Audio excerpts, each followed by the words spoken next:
नमस्कार दोस्तों, आप देख रहे हैं स्वप्न भारत।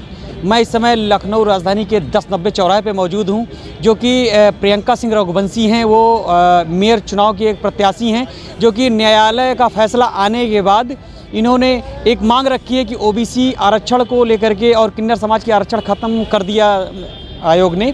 इसकी मांग करते हुए आज यहाँ एक प्रेस वार्ता रखी। आइए मैं प्रियंका सिंह रघुवंशी से बात करते हैं। क्या हो गया कि आप लोगों को यहाँ पर आना पड़ गया? ऐसा हुआ कुछ खास विशेष नहीं है, लेकिन इस बार नगर निकाय के चुनाव में उत्तर प्रदेश से लगभग 22 से 23 प्रत्याशी चुनाव में उतरे हुए हैं। पहले सुप्रीम कोर्ट की जजमेंट आया था, जिसमें ट्रांसजेंडर्स को ओबीसी जाति के तहत जोड़ा जा रहा था, लेकिन राज्य सरकारों ने बोला कि हम इनको SC ST में जोड़ेंगे। लेकिन ना जोड़ करके फिर बाद में बात हुई, उन्होंने बोला कि हम इन सभी लोगों को ओबीसी कैटेगरी में आइडेंटिफाई करेंगे। लेकिन मौके पे अधिकारियों के द्वारा जो सूचना जो है दी गई माननीय न्यायालय में, उसकी जो बेस बनाया गया, उसमें ट्रांसजेंडर्स को कहीं भी किसी भी तरीके का कोई हिस्सेदारी नहीं दी गई। 27% का ट्रांसजेंडर रिजर्वेशन -1 भी नहीं रहा। इन्हीं सब चीज़ों का विरोध है। इन्हीं सब चीज़ों की वजह से आपके द्वारा शासन प्रशासन तक अपनी आवाज़ पहुंचाने की पुरजोर कोशिश करी। क्या आपको लगता है कि बीजेपी ओबीसी आरक्षण फिर से दोबारा इसके लिए प्रयास करेगी? बिल्कुल। अभी जहां तक स्टेटमेंट आया योगी जी का, टीवी पे भी चल रहा था, आया कि अगर वो देख रहे हैं, अधिकारियों से अपनी जानकारी ले रहे हैं, उसके बाद अगर उन्हें लगता है तो सुप्रीम कोर्ट तक जाएंगे। बाकी शासन प्रशासन से हमारी गुरुजी मौजूद हैं, ये भी आपको जानकारी देंगे शासन क्या कर रहा है। जवाबदेही ट्रांसजेंडर्स के लिए सोनम जी के द्वारा बनती है जी। मैं सर्वप्रथम जो हमारे खंडपीठ लखनऊ बेंच ने संज्ञान लिए, उसके लिए मैं दिल से आभार व्यक्त करती हूँ। न्यायाधीश DK उपाध्याय जी, लालवानी जी का, किन्नर के लिए उन्होंने जो ट्रिपल ट्रैक जो बनेगी ओबीसी के लिए, उसमें किन्नर का भी ध्यान दीजिए।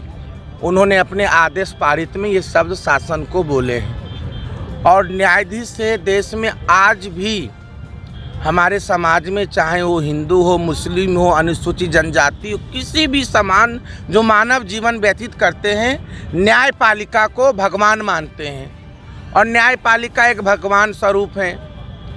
न्यायालय ने चुनाव कराने के लिए कहे हैं, पर माननीय मुख्यमंत्री उत्तर प्रदेश श्री योगी आदित्यनाथ जी बिना ओबीसी को आरक्षण दिए बिना चुनाव नहीं कराएंगे। उन्होंने ये आश्वासन दे दिए, इसमें कोई भ्रम जाल नहीं होना चाहिए। रही बात ट्रांसजेंडर की, तो मैंने 2-3 महीने पहले से पत्र चला रही हूँ शासन में, और मैंने मांग की उत्तर प्रदेश राज्य में किन्नर समाज के लिए भी नगर निकाय चुनाव में, क्योंकि ये राज्य संविधान विधायक विधिक उत्तर प्रदेश शासन हमें आरक्षण दे सकती है और देने का अधिकार है। तो माननीय मुख्यमंत्री जी से को भी पत्र लिखी थी, कम से कम 27% में से तो 7% ट्रांसजेंडर को ओबीसी में सीट आरक्षित करने के लिए हमने पत्र लिखे थे। प्रशासन के कुछ बड़े अधिकारियों ने साफ मना कर दिए, जो किन्नरों के लिए और मतलब हम लोगों के लिए कोई कानून नहीं। कानून है, एक तरफ आप बात करते हो मुख्य धारा में ट्रांसजेंडर को हम जोड़ रहे हैं, अब जब एक राज्य मंत्री बता रही है अधिकारियों के द्वारा, क्या प्रतिक्रिया इनके साथ हो रही है? तो हम तो ग्राउंड लेवल पे रहते हैं। कानून आपका क्या सुना होगी? कानून है कैसे नहीं? भारत के संविधान में आर्टिकल 21, आर्टिकल 14, आर्टिकल 15, ये सारी कानून संविधानिक कानून मौलिक अधिकार है। सर्वोच्च न्यायालय ने ट्रांसजेंडरों को दर्जा दे दिए। तो हमारा यही मांग है, जो कानून या रिजर्वेशन में किन्नर का भी सीट आरक्षित हो। यदि किन्नर समाज का और ओबीसी समाज के साथ यदि कोई खिलवाड़ होगी और भेदभाव करेंगे ओबीसी समाज के साथ, तो मैं अपना त्याग पत्र महामहिम को भेज दूंगी। इस पद पे मैं नहीं रहूंगी और मैं भारतीय जनता पार्टी के कार्यकर्ता के रूप में काम करूंगी। ठीक है, धन्यवाद।